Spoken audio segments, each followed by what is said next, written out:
असम विधानसभा चुनाव का जो बिगुल है पहले ही बज चुका है और वहाँ पर जो बीजेपी लगातार 2 बार चुनाव जीतने के बाद भी हैट्रिक लगाने के मूड में दिख रही है और उनका जो कॉन्फिडेंस है वहाँ हिमंता बिस्वा शर्मा का वो लगातार दिख रहा है कैसे बढ़ता है बावजूद इसके कि वहाँ पर अच्छा खासा मुस्लिम वोट बैंक है जो बीजेपी के खिलाफ वोट करता है। लेकिन हिमंता बिस्वा शर्मा ने बड़ी ही कहिए कि इसको चालाकी से कह लीजिए, बड़ी समझदारी से उन्होंने मुसलमानों के प्रति किसी तरह से वो नहीं किया, विरोध नहीं किया है। लेकिन वहाँ उन्होंने मुसलमानों के अंदर 2 लाइनें खींच दी हैं जहाँ पर बाहरी वर्सेस जो वहाँ के जो लोकल मुसलमान हैं, वो अक्सर आपने सुना होगा कि वो मियाँ बोलते हैं, वो मियाँ उन मुसलमानों को बोलते हैं जो बाहर से हैं, वो बांग्लादेशी हैं या पाकिस्तान को लेकर वो इस बात को कहते हैं। लेकिन वो जो वहाँ के लोकल मुसलमान हैं, उसकी हमेशा तरफदारी करते हैं और उसका वो सपोर्ट करते हैं। इसका नतीजा ये है कि कांग्रेस वहाँ पर बिल्कुल कन्फ्यूज़ है और वहाँ विपक्षी एकता, ऐसी बात की जा रही थी कि बीजेपी के खिलाफ एक गठजोड़ बना के लड़ा जाएगा जिसमें कांग्रेस पार्टी हो या कम्युनिस्ट पार्टी और रायजोर पार्टी है जो अखिल गोगोई की,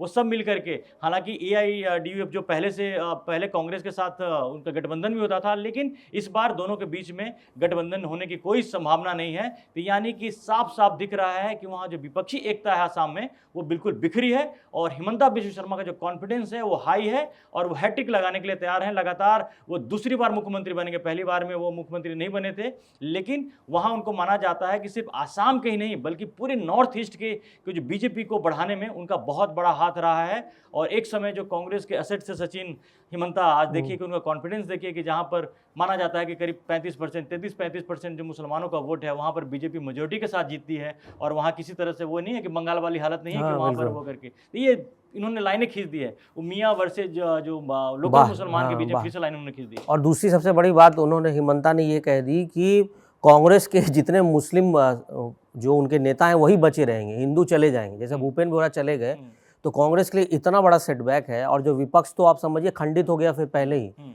हम हमेशा सोचते रहते हैं कि विपक्ष थोड़ा एकजुट होगा, एनर्जी के साथ लड़ेगा, मुख्य विपक्ष की भूमिका निभाएगा। लेकिन इस बार तो हिमंता फुल कॉन्फिडेंस में ये बोल रहे हैं कि इस बार 24 सीटें भी नहीं मिलेगी कांग्रेस और रायजोर को। मतलब वो मुख्य विपक्षी दल का जो उनको एक तमगा मिलता है वो इस बार मिस कर जाएंगे। और ख़ास बात ये, जब एनआरसी 2019 में हुआ था तो 19 लाख से ज़्यादा लोगों को तो पहले ही बाहर कर दिया गया है। अब बचे खुचे लोग एसआईआर में बाहर हो रहे हैं।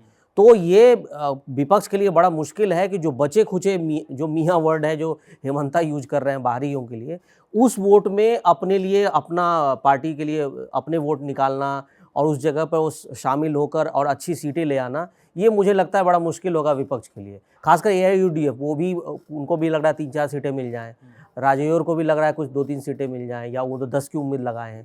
कांग्रेस तो अब इस बार लग ही नहीं रहा कि वो 60-70 की उम्मीद लगाकर बैठी होगी।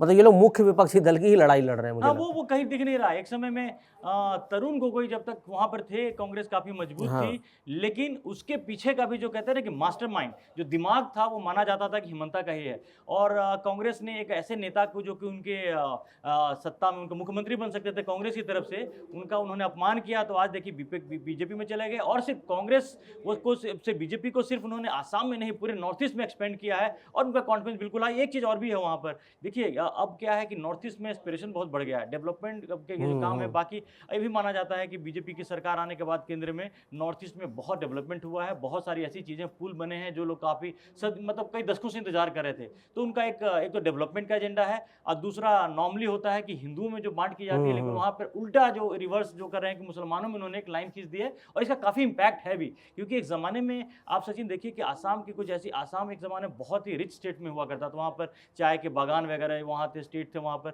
तो बाद में जो वहाँ के लोकल मुसलमान भी जो थे वो बाहरी लोगों से बहुत परेशान हुए, तो उनकी परेशानी है। खासकर बांग्लादेश घुसपैठियों के आने के बाद वहाँ पर बहुत परेशानी बढ़ी है और लोगों ने रियलाइज कर लिया है कि अब उनका रहना, अगर घुसपैठिए रहते हैं तो कहीं ना कहीं उनके लिए मुश्किलें हैं और इसका हिमंता ने भरपूर फायदा भी उठाया है और दिख रहा है। अब मेरे ख्याल से अगर आप गोगोई को देखिए, वहाँ पर गौरव गोगोई जो हैं विपक्ष के नेता, जो कि सो कॉल्ड सीएम के कैंडिडेट हैं, तरुण गोगोई के बेटा हैं, लेकिन मुझे लगता नहीं कि वो पूरे कभी 5 साल मेहनत करते नजर आ रहे। तो ज़्यादा समय तो दिल्ली में नजर आए, राहुल गांधी के साथ में पार्लियामेंट में दिखते रहे, लेकिन आसाम में उन्होंने ऐसी कोई मेहनत नहीं की जिसका उन्हें कुछ ऐसा उम्मीद हो कि वहां पर चुनाव जीत सके। हाँ, ये बिल्कुल आपने सही कहा कि कांग्रेस का जो वहाँ पे ग्राउंड वर्क है वो बिल्कुल दिखता नहीं है। जबकि हिमंता बिस्वा शर्मा को देखिए, वो पूरा आसाम में घूमते हैं, कई बार उन वीडियोस सामने आए, सड़कें बनवा रहे हैं, लोगों से मिल रहे हैं। यहाँ तक कि अभी जो वर्ल्ड इकोनॉमिक फोरम था दावोस में, वहाँ तक चले गए, वहाँ भी उन्होंने असम में बिजनेस लाने की बात करी। चाय बागानों की आपने बात की, चाय बागान में भी बहुत सारा डेवलपमेंट हुआ है। जो वहाँ पे बहुत समस्या थी, जो लोकल रोजगार थे उनको बहुत पैसा कम मिलता था दिहाड़ी, तो वो भी उनका ठीक ठाक हो गया है हाल। तो ये कुल मिलाकर उन्होंने जो इंफ्रास्ट्रक्चर, जो आप सही बता रहे थे, इंफ्रास्ट्रक्चर विकास की जो बात, हिमंता ने जो ये काम किया है, मतलब सिर्फ ये नहीं कि आप वोट बैंक के लिए दो जाति धर्म में आपने बांट दिया, बल्कि वो बटे हैं लोग, लेकिन वहाँ पे जो लोकल मुसलमान हैं वो भी खुश हैं वहाँ इंफ्रास्ट्रक्चर को लेकर, विकास को लेकर, तभी वहाँ से पलायन भी कम हुआ है। नहीं तो जनरली हम देखते हैं कि भाई जब नहीं होता, हाँ, आसाम से भाग जाते थे लोग। खासकर दिल्ली एनसीआर में आप देखें तो कामगार जो होते थे आने वाले, उनकी संख्या बहुत भारी ज़्यादा होती थी, अब बहुत कम हो गए। तो इसका भी एक मुझे लगता है कि वो इस बार दिखेगा चुनाव में। अब लग तो यही रहा है कि वो हैट्रिक बना लेंगे, हाँ, सीटें कितनी आएगी ये देखना होगा, लेकिन जो ये इनका लोकल ग्राउंड जो इनका कह रहा है, कई सर्वे में आएगा 80 से 90 सीटें इस बार ला सकते हैं 126 विधानसभा, मतलब अगर इतना ले आएंगे तो फिर हिमंता को हटा पाना बहुत मुश्किल होगा। एक सवाल मैं आपसे ही जानना चाह रहा, अब देखिए कांग्रेस में मुस्लिम चेहरा कोई है नहीं बड़ा, हिंदू चेहरा उतना बड़ा नहीं है, कांग्रेस के पास अब कोई चेहरा नहीं है, तो ये चुनाव कैसे लड़ेगी? राहुल गांधी फिर वैसे ही एक हफ्ते के लिए पिकनिक मनाने जाएंगे और वापस लौट आएंगे? नहीं, मुझे तो लगता है कि अब सचिन, मतलब बुरा लगता है अभी कि देखिए विपक्षी दल, जो मुख्य विपक्षी दल है, वो कहीं सीरियस लड़ाई में है ही नहीं। आप सोचिए कि ये कितना, इससे बड़ा झटका क्या किसी पार्टी के लिए हो सकता है? देखिए आखिर क्यों हुआ होगा, आप अगर बोरा भी गए होंगे तो क्यों गए होंगे, उसके पीछे की बात यही रहेगी ना, कहीं तो उनको लगा होगा कि 5 साल तक कभी भी गोगोई जो है वहां पर, गौरव गोगोई नजर नहीं आए, भूपेश बोरा वहां पर कांग्रेस के लिए काम करते रहे, लेकिन जब चुनाव का वक्त आया तो एक तरह से, ऐसा नहीं कि अभी एक तरह से कांग्रेस ने अनाउंस किया हो, लेकिन साफ दिख रहा है कि अगर कांग्रेस जीतेगी तो गौरव गोगोई सीएम बनेंगे। तो उसमें है कि आपने मेहनत उन्होंने की और आपने सीएम के कैंडिडेट उनको बिठा दिया, फ्रंट फेस पे आप गौरव गोगोई। इससे बड़ा कोई झटका हो नहीं सकता है कि जो लोकल आपका नेता, जो राज्य का अध्यक्ष हो, भूपेश बोरा, वो मेहनत कर रहे थे, जमीन पे मेहनत कर रहे थे, वो चुनाव के ठीक पहले बीजेपी में चले जाते हैं। और वो जो बोलते हैं कि इतने सालों तक कांग्रेस में रहे, 36 साल बनाम 36 घंटे, वो बहुत बड़ा एक संदेश था कांग्रेस के लिए। लेकिन ये कांग्रेस के लिए झटका जो है, मुझे लगता है कि इसे पार पाना बहुत मुश्किल होगा, वो भी चुनाव के ठीक इन वक्त पहले। अब उनके पास इतना समय भी नहीं है कि मुझे लगता है कि गौरव गोगोई आसाम में उनका लोकल करने की इतना बड़ा है भी नहीं कि कांग्रेस चुनाव प्रचार के लिए दम पे संभाल सकें। तो यहाँ पर कांग्रेस के लिए झटका। और